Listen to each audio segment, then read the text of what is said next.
আপনাদের মাঝে আমি একটু কথা বলবো, বেশি বলবো না। যেরকম আমি গত বছরও আমার মুর্শিদ কেবলাকে দাওয়াত করছি,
রূপরার গন্ধ তাতে অনেকের মনে আসে আনন্দ।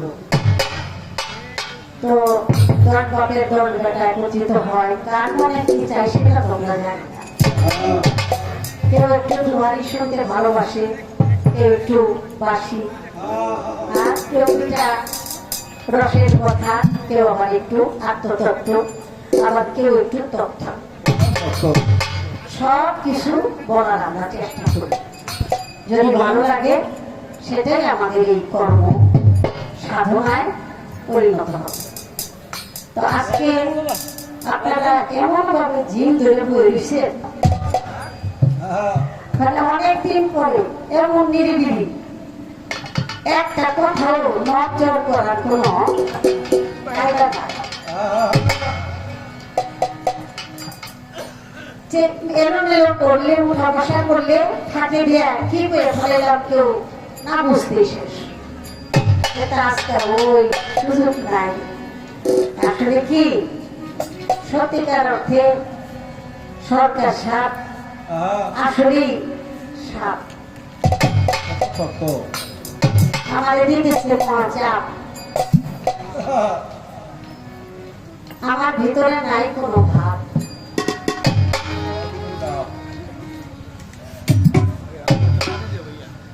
ওই বাপ দাদার নাম নাই, গুরুগুলা ভাই একটা।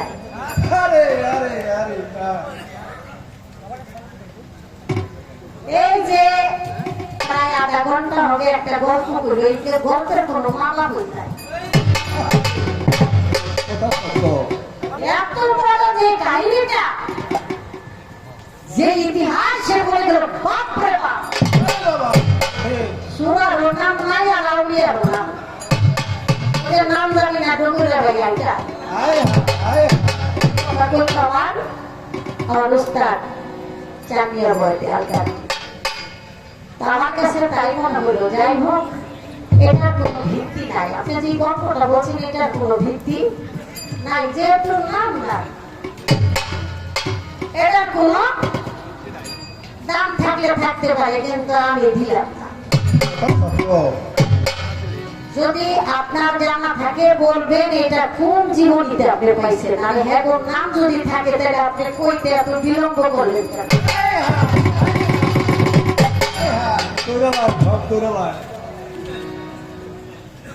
বহু ছাড় দিয়ে গাওয়া লাগে, কারণ এমন আসর আছে বাবা গান করছি, গান গাওয়ার পরে বাইর গিয়া 7 দিন মুখ আমদারি শুনে না। বিশ্বাস করেন, মানে আমার কইলে যখন বাইরে গেছে গাড়ি স্টেজের পাল্লা পাল্লা ভাই মনে হয় মুখ আমদার করে তুইছে। আর কালা মানুষের মুখ কালা করলে বেশি একটা খারাপ লাগে না, আর এরকম সাদা মানুষের যদি মুখ কালা করে এইটা দেখে মন লাগে।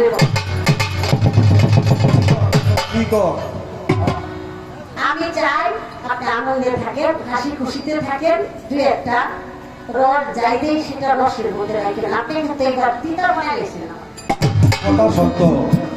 লেবু যতই স্বাদের হোক কিন্তু এটা বেশি চিপড়ে এটা কিন্তু আর স্বাদের থাকে, এটা তিতা বানাই গেছে।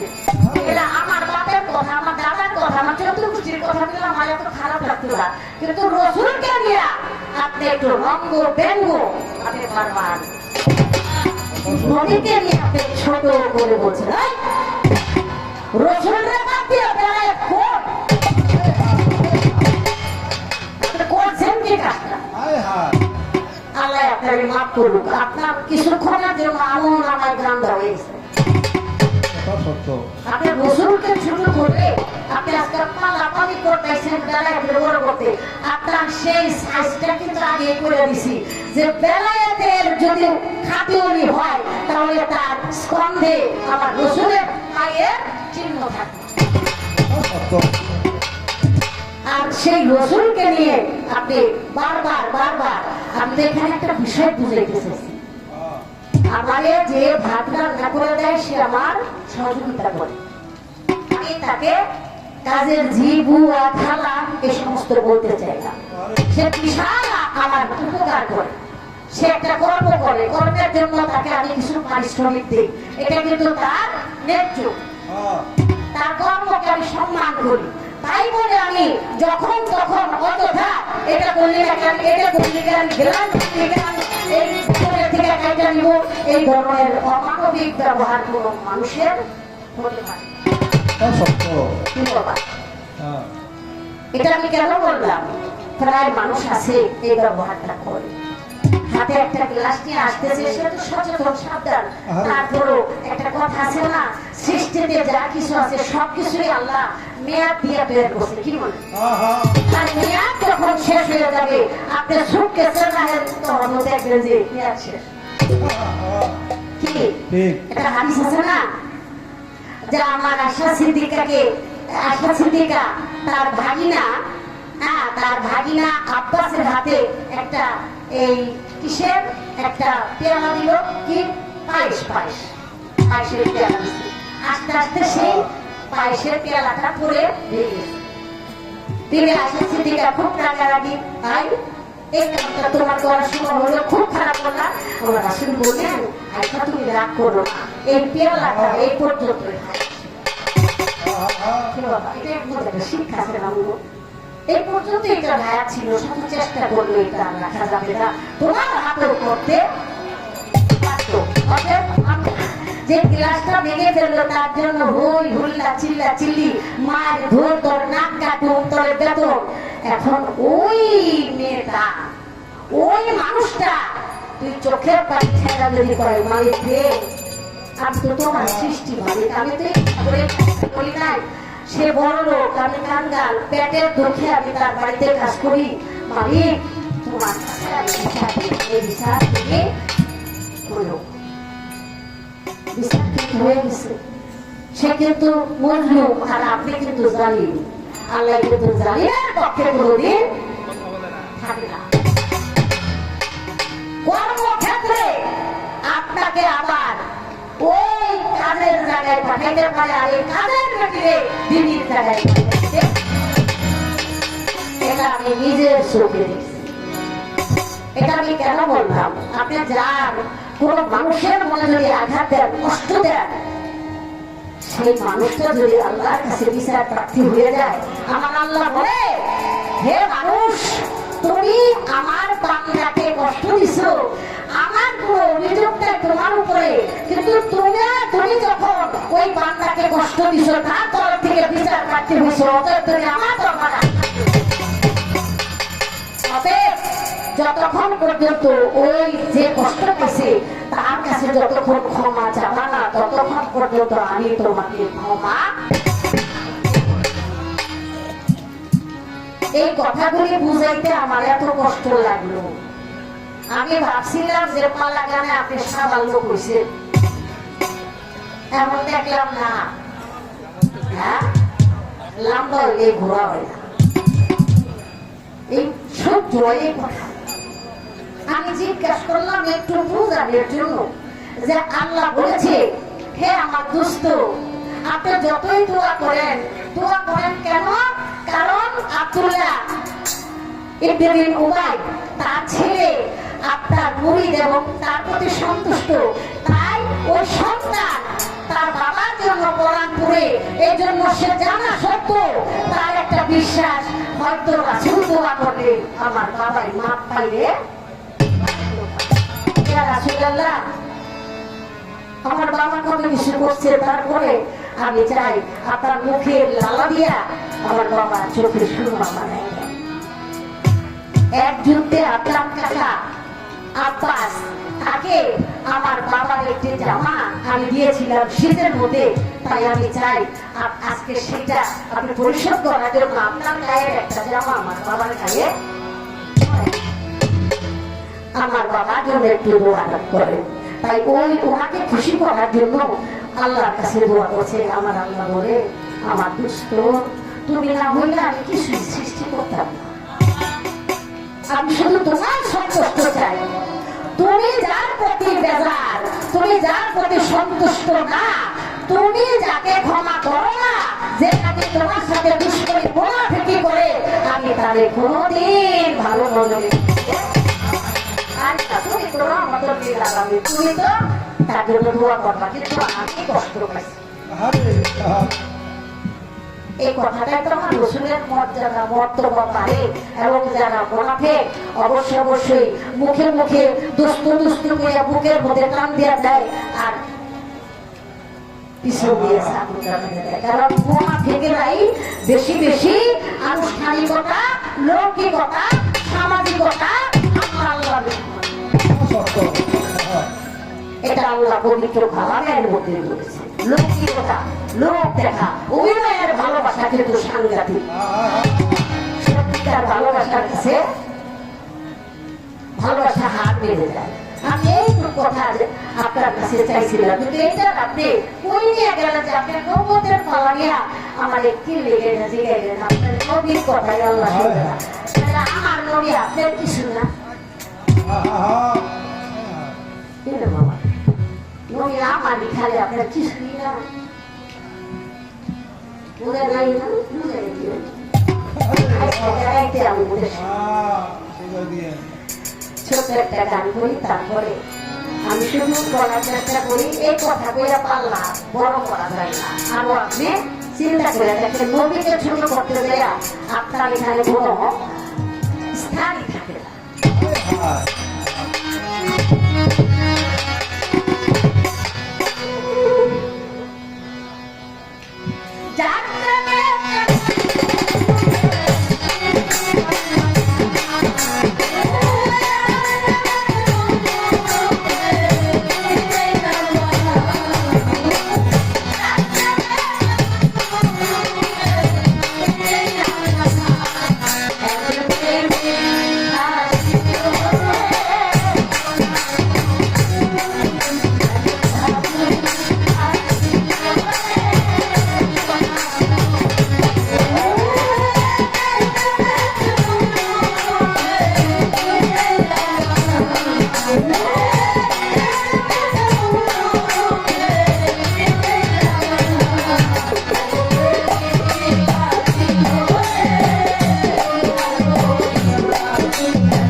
আলোচনাটা আমি সমাপ্ত করলাম।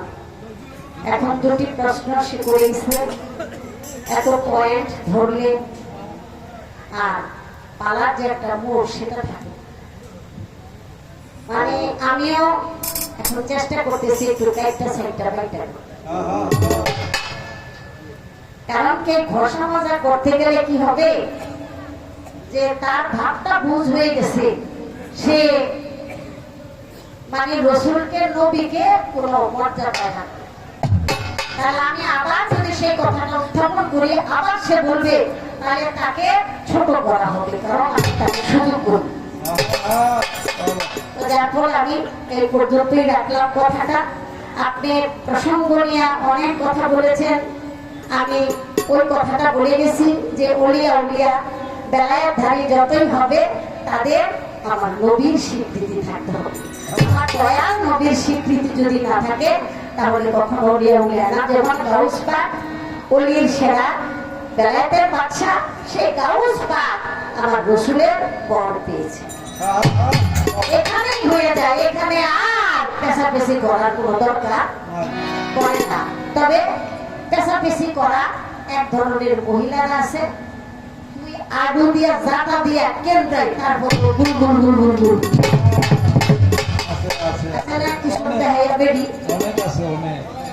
এই স্বভাবটা আমার স্বভাব, কিন্তু আপনার বেড়াও এই স্বভাবের কামড়া করে আছে, কিন্তু এরকম কিছু মহিলা আপনি সেখানে তর্কটা নিয়ে নেই। আমি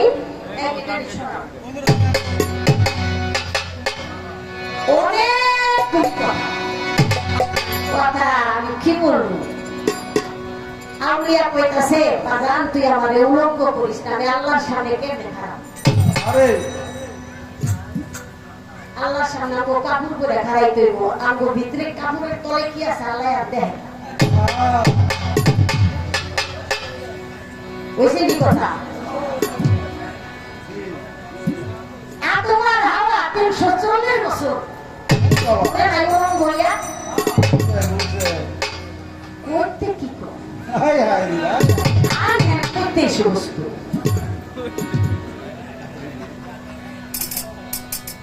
যাই হোক, বেশি কিছু কম দেব না, কে করেন না, বহুত সমস্যা, যত মিল তত কি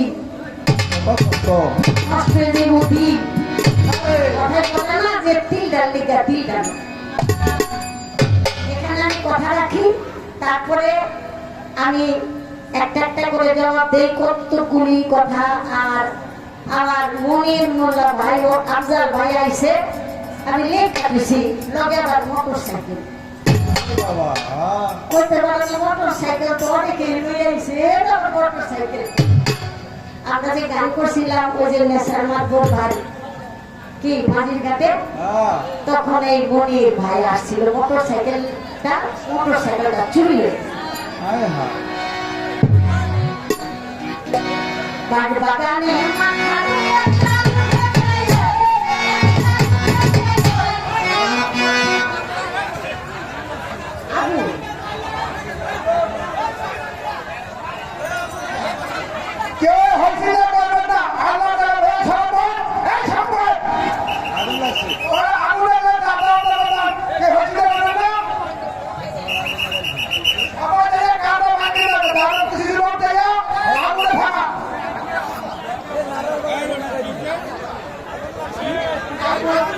যারা বাড়িও আছেন তারা যান,